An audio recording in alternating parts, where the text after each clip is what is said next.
A rare sound in Afghanistan.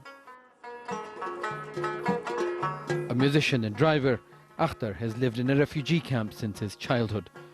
He's among the more than 3 million people displaced in Afghanistan. Before it was good, but now life just passes us by. Before we could find some food for our children, but the change in government means there is no work now. A year ago, tens of thousands of people headed for the borders as provinces fell to the Taliban.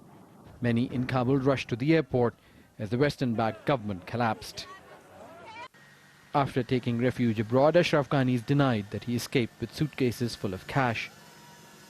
More than 100,000 people left during the abrupt withdrawal of foreign forces.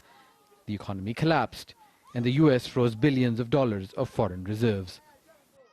The US-NATO alliance spent an estimated $300 million a day, every day, for 2 decades. But basics such as roads, schools, hospitals are either non-existent or in poor shape. Since the Taliban took over, that money has stopped coming in, and thousands of professionals have left. Human Rights Watch has accused the Taliban of a long list of abuses, restricting the rights of women and girls, suppressing media freedom, and detaining, torturing, and executing critics and perceived opponents. All allegations the Taliban denies. In some other areas, things are good. We're trying to improve. But we should also take into account the problems of the coronavirus, the suspension of foreign aid, the freezing of money, the problems in banking, the drought.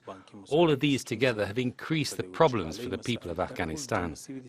For those who've left, life's not easy.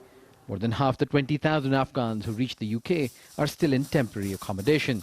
There's a lack of prospects abroad, and many face harassment and the threat of detention. I lost everything, including my restaurant. I planned to go to Europe, so I went to Turkey. Unfortunately, they captured us and deported us to Iran. Thank God now we are in our homeland, and now we'll never go anywhere else. In a year, security has improved, but poverty and desperation have increased. And while the Taliban seeks international recognition, there are some concessions it seems unwilling to make. Sama Javed, Al Jazeera, Kabul.